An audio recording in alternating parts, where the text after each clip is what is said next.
back to JB Sports. It is Wrestling Wednesday, so you know it's all about that good old wrestling. Today we're going to go over SmackDown, Raw, and NXT results. Unfortunately, I did not really get to watch SmackDown last week, but I watched a few minutes of it. I got some time into it, and I saw some clips, so we can talk about a little bit of it. And the other two nights, like Raw and NXT, I got to watch, so I can talk about those more. But we will start with SmackDown, and I think I want to talk about the tag team gauntlet match, which was actually very good. We all knew the Bloodline were going to win just because the way it's going right now, you need to build them up. If you have them lose, especially if Jacob is in there, it's not going to look good. So you got to build them up. You got to let them win, which they'll probably... I don't want them to... I want DIY to stay champs, but it's just what it has to be, I guess. So you have to deal with that. But I think the people who stole the match were the Street Profits. Montez Ford, Angelo Dawkins, they're so good. I really think that Montez Ford should get a singles run, and Angelo Dawkins would be fine as well because they're both so good, but everyone talks about Montez Ford's single run so much more just because like the matches he puts on, some of the singles matches he had when like Angelo Dawkins was like not wrestling at the time or something were so good. So I do truly believe he deserves a singles run of his own. Angelo Dawkins, like I said, he won't be bad. I think he could also have a like singles mid-card title run because I think with the two of them, Montez Ford, he has the better chance of being like a world champ than Angelo Dawkins. I do think Angelo Dawkins, I mean, he wouldn't be bad as world champ, but I think he's more like a mid-card title holder.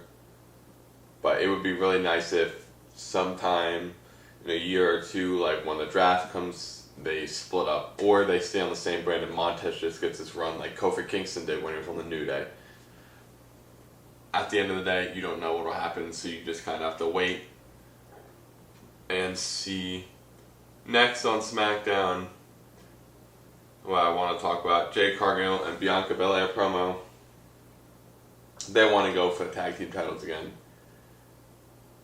I said this 2 weeks ago when the last episode happened, because last week, unfortunately, I had some issues I could not fix with it, so I couldn't post. But the tag team titles for the women's division, I do not like as much, because I don't think there's been many good holders. There's been, like, when the belt first came out, everybody thought it was really cool that they're finally getting it, so it kind of had some, like, aura to it. It had some, like, cheers for it. People wanted to see it.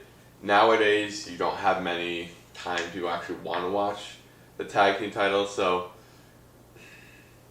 right now, I like people who hold it. They're fine, but I'd rather have a women's mid-card title than a women's tag team championship. Just because I know it sucks to have the women's tag team scene without the championships, but I just feel like either show them a lot less and bring in a mid-card title, or get rid of that and bring in a mid-card title, because I think mid-card would help the women's division way more than the tag team titles do. You had some good promos. Terrence Crawford knocked out Austin Theory, which was funny.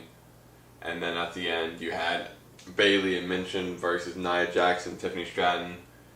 Most of these matches now are just to highlight the trust between Nia Jax and Tiffany Stratton, maybe slowly weaning out just because Tiffany has the briefcase.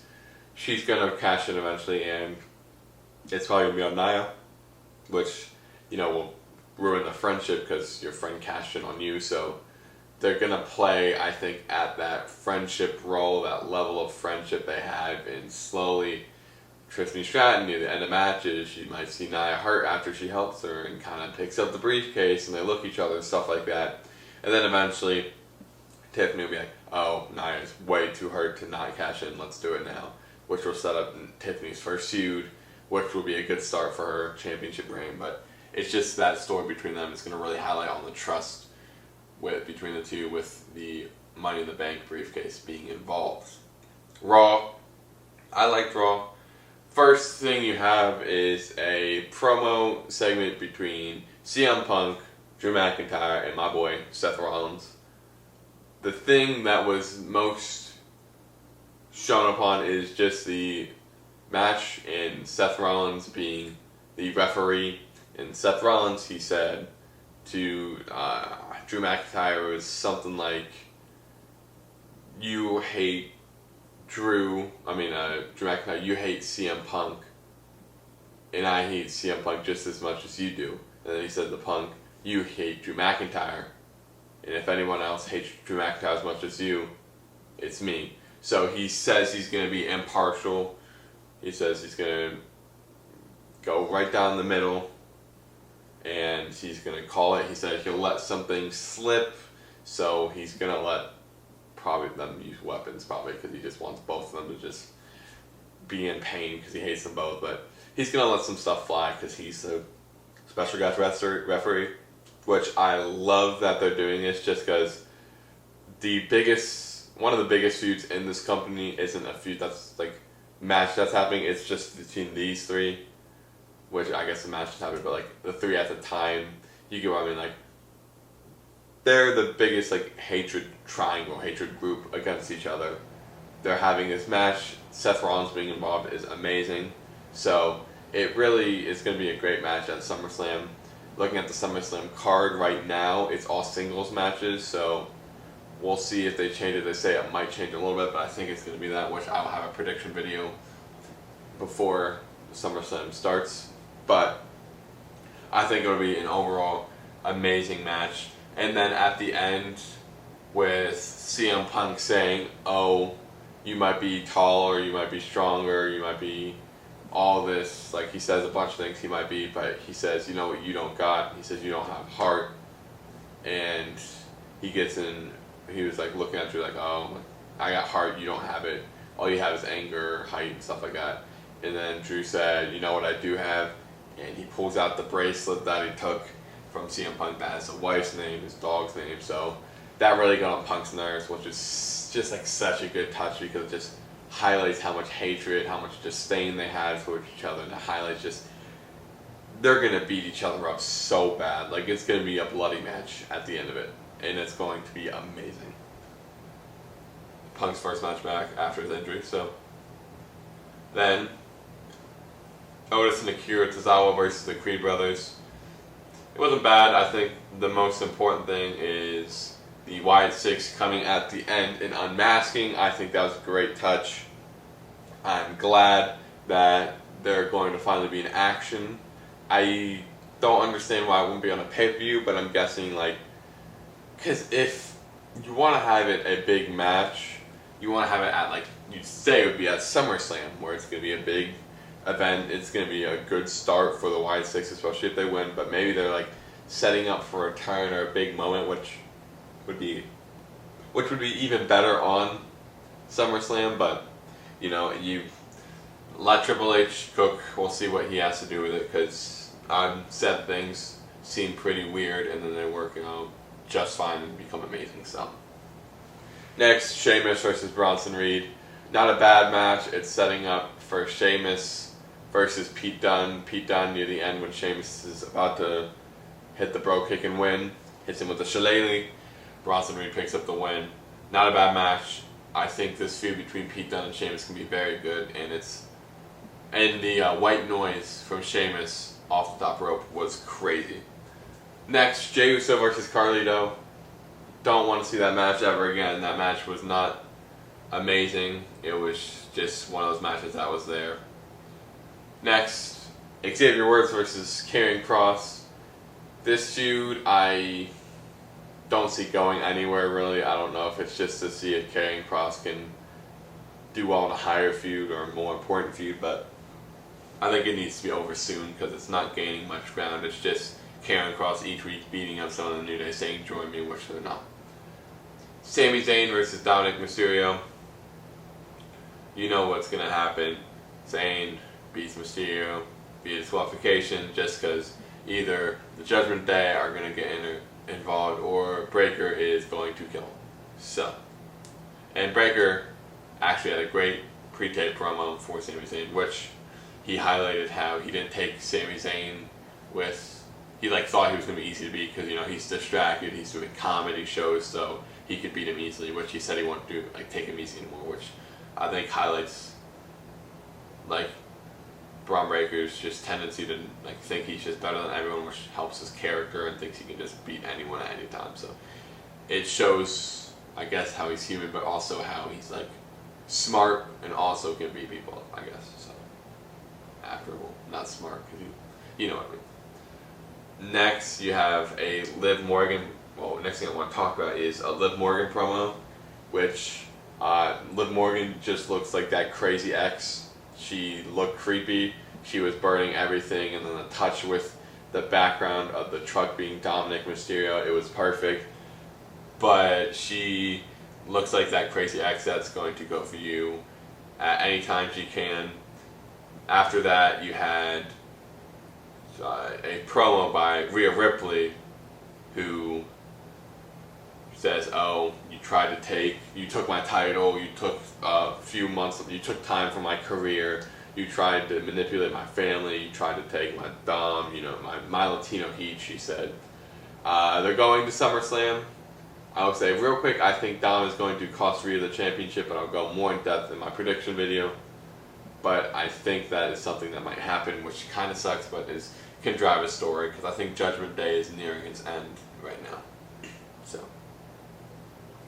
6-woman tag team match. It was alright. Katana Chance, I think, broke her nose during that match, so hopefully that heals up quick, because their tag team is actually pretty good. Katana Chance and Kate and Carter, because they're kind of different than the other tag teams that you see. Their moves are different, so hopefully they heal up. Katana Chance heals up soon, and they can get back in action. So, Shayna Baszler, Sonya Deville, Zoe Stark. I don't have a too big of an appeal to them. At the end, Damage Control coming back was the biggest thing, which is nice to see them back, because I think in the trios, women's scene, they should have they should be the biggest team there, because what their history has been so far with titles and stuff, and how much people love them. So they're going to be the biggest trio over Shayna Baszler, Sonya Deville, and Zoe Stark. So next, I think was a very good match, Finn Balor versus Gunther. Gunther wins. Finn Balor actually gets some good offense in at times. I really wish Finn Balor could get a more meaningful, I just want him to do better. I want him to start winning matches. I want him to have a title, because I love Finn Balor. I think he deserves the title for what he's been doing the last year or two, how good he's been at doing it, and I think he just deserves a little better, at least winning a few matches. But you want to drive the storyline between Gunther and Damian Priest, which I get, but at the expense of Finn Balor and not someone else. But I guess Finn Balor and Damian Priest are the better friends in the Judgment Day. After he beats Finn Balor, chokes him out, he starts choking him out again. Damian Priest comes out at the end, starts wailing on Gunther. They end the show with Damian Priest on top. So there's a little rumor, well, not a rumor, but some people say whoever is beat down at the end of the show usually wins at the pay-per-view or the next match. So maybe Gunther wins.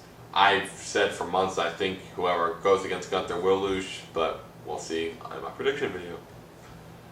Next, at week 1 of NXT's Great American Bash, I watched this. I think just the big parts of it were Joe Hendry's live concert getting interrupted by Gallus. Not bad. I think it's good to setting up a feud with Joe Hendry in NXT, because I think he could do very good there. So, song wasn't bad. I actually kind of liked it, but that's not the point too much. It's more Joe Hendry going after Gallus. Gallus going after Joe Hendry, same, at each other. I think it'll be good. Joe Hendry will need backup in NXT, so you'll probably see Trick Williams and Javon Carter maybe. But I think it's a good start for him if he's starting to do single feuds against people in NXT and start to wean off TNA, but you never know.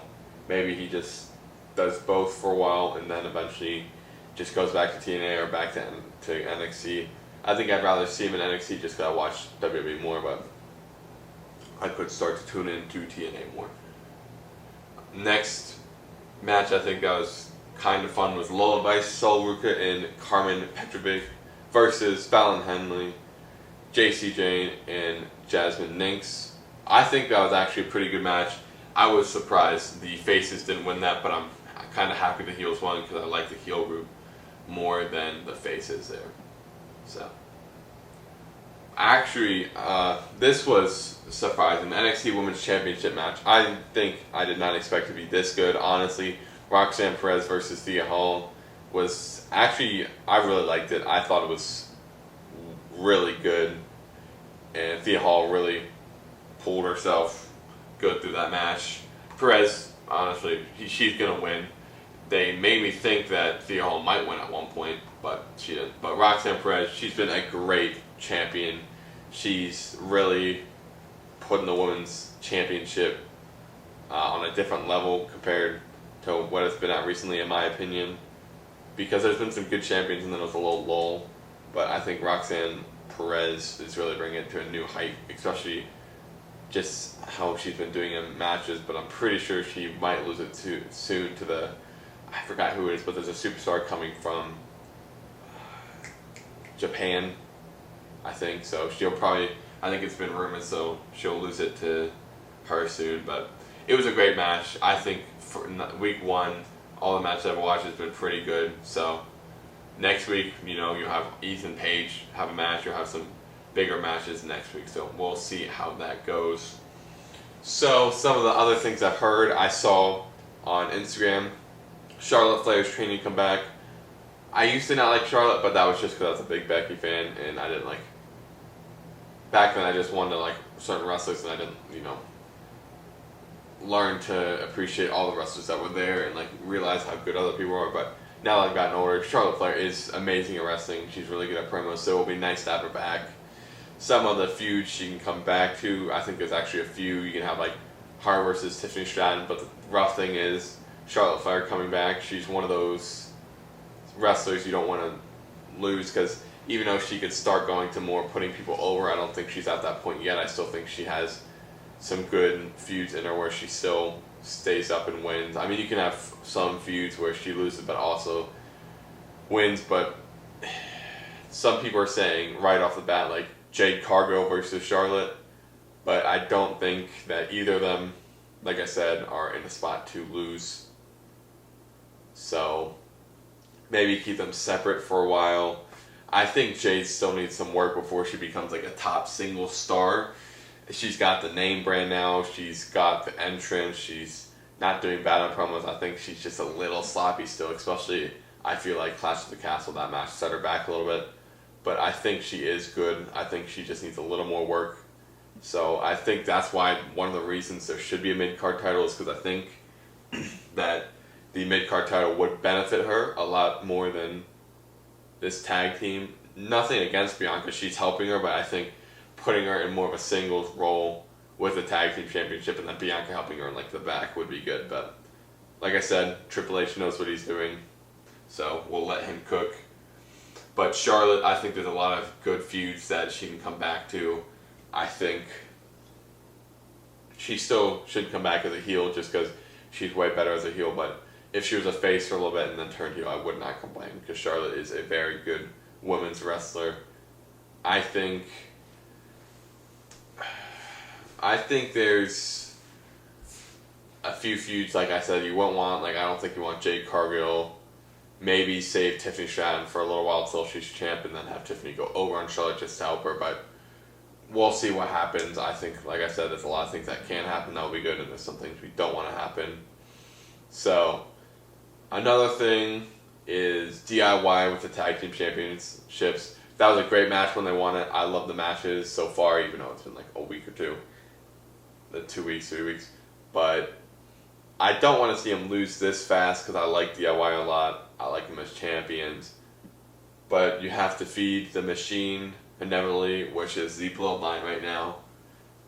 And it would suck for them to lose that fast, but I do understand, like I said, feed the machine for the bloodline, make them seem more important. Jacob Fatu, you don't want him to lose this early just because he's been portrayed as such a beast so far. So I think it would be kind of rough to have him lose.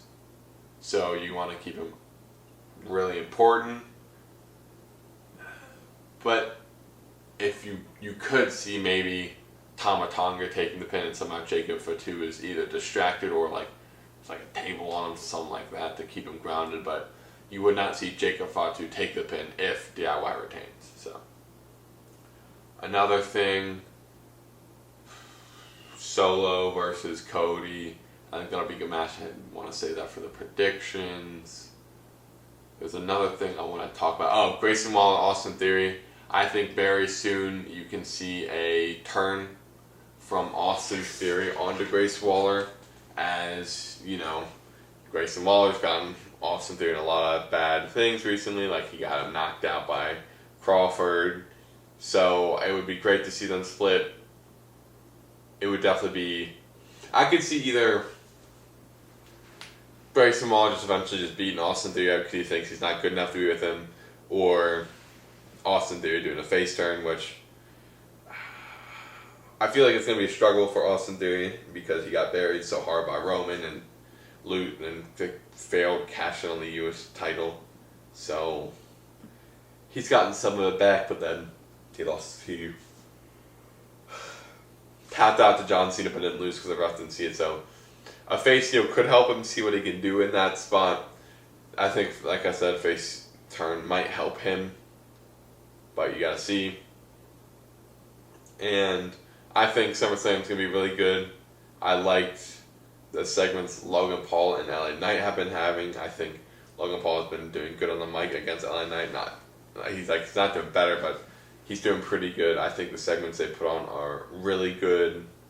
I want to go back to Roxanne Perez, and if she loses the title soon to that superstar from Japan, you could see her get caught up pretty soon. And with that, you saw, I think there was a kind of rumor that Roxanne Perez, well, she said that she's been talking to AJ Lee, and if they could get AJ Lee to come back, and Roxanne Perez and AJ Lee go together as a team, I guess you're going to say a tag team championship would help them there. But you could see like AJ Lee be more of a mentor if AJ Lee came back, which I think everybody would love to see AJ Lee come back. I don't really think anyone wouldn't want to see her come back, which if you do, I mean, I guess. But I think you're just a loser, not really. You're just a sinker, but AJ Lee, come back from AJ Lee would be really cool. She could be in the title scene just because AJ Lee before she was, I think everybody loved her. She was really cool. So that would help, honestly, Roxanne Perez so much, especially with her just coming in the main roster, because I think some of the NXT stars, the one thing that hurts them is they're so liked on the NXT roster and they're so important, and if you bring them to the main stage, the big shows, without a significant moment to help them get over, I think it's very hard for them to continue on in the main roster with, you got Lyra Valkyria. She's stuck in these little tag team matches, these triple, 3-team matches against other teams, like the match she just had where she hasn't had the biggest moments to make her a star, which I guess they're holding off on her, but Money in the Bank, she had some good moments, but nothing's really come out of it, so she made it to the women's Queen of the Ring finals match, and she lost, which I guess was a big moment, but it didn't help her. I think everybody thought she might win, and then Nia Jax won. So Roxanne Perez, I think she would need a moment to really put her over the edge, maybe tagging teaming with AJ Lee and then eventually turning on her, which would be really big, but I'm just worried she might be one of those wrestlers that goes up and doesn't have that moment, because you think of wrestlers you think Braun Breaker, he immediately made an impact on the main roster, taking out Ricochet, going against Ilya Dragunov in good matches, going after Sami Zayn. He's gotten those moments that other NXT wrestlers haven't got. So you just hope that if Roxanne Perez goes up to the main roster in the next few weeks, months, you don't want to get stalled. So you just worry that women, like, I think she can be one of those, like, women wrestlers for the future. You don't want her to get stalled immediately off the bat, which you've seen wrestlers get stalled before and end up getting back into the works, the machine, and get popular again. It's just, you don't want that to happen. Because Lyra Valkyria, I think she's in that part where she's not significant yet, but she's not significant yet. So you don't want her to get stuck in that little realm, because it just sucks to have to try to bring them back after they become not popular. So, and if AJ Lee comes in, that would be really cool. It would help her. But you're going to have to, like, one of them is going to have to turn on each other and have a big match. I think that could be the big moment for Roxanne Perez if AJ Lee comes back, of course. But, you know, that's a big what if to happen in wrestling. But wrestling is a big what if type of environment. You know, the whole wrestling culture is what if. So you never know what can happen. Crazy things can happen. You know, Jesse, the Body Ventura, came back to WWE, and that's been a while since that happened. You heard him say CM Punk hell froze over again. So crazy things happen in wrestling all the time, like Shane McMahon maybe going to AEW. So like I said, a bunch of what ifs. Like, say that doesn't happen, like what if Shane did go there? I've heard people say, what if, like, he tries to get, like, a power struggle? What if it's like a coup, like Shane McMahon comes in there just to get, like, power over AEW and try to take over and overown Tony Khan? It doesn't happen, but it's like a what if. So it's just really fun to think about, like, what if this happened. Like I'm saying, it's just, wrestling is full of creativity. You can think of cool things to happen in your mind. They can be right, they can be wrong. So it's just fun what you can do in wrestling. But this has been it for this weekend, this week's Wrestling Wednesday. I should be able to post this Friday, JB Sports. I might throw some videos in there, maybe not. And I will try to make a prediction video for SummerSlam, so keep an eye on that on Saturday. Thank you guys for watching. Have a really good rest of the week, and enjoy SummerSlam. Bye.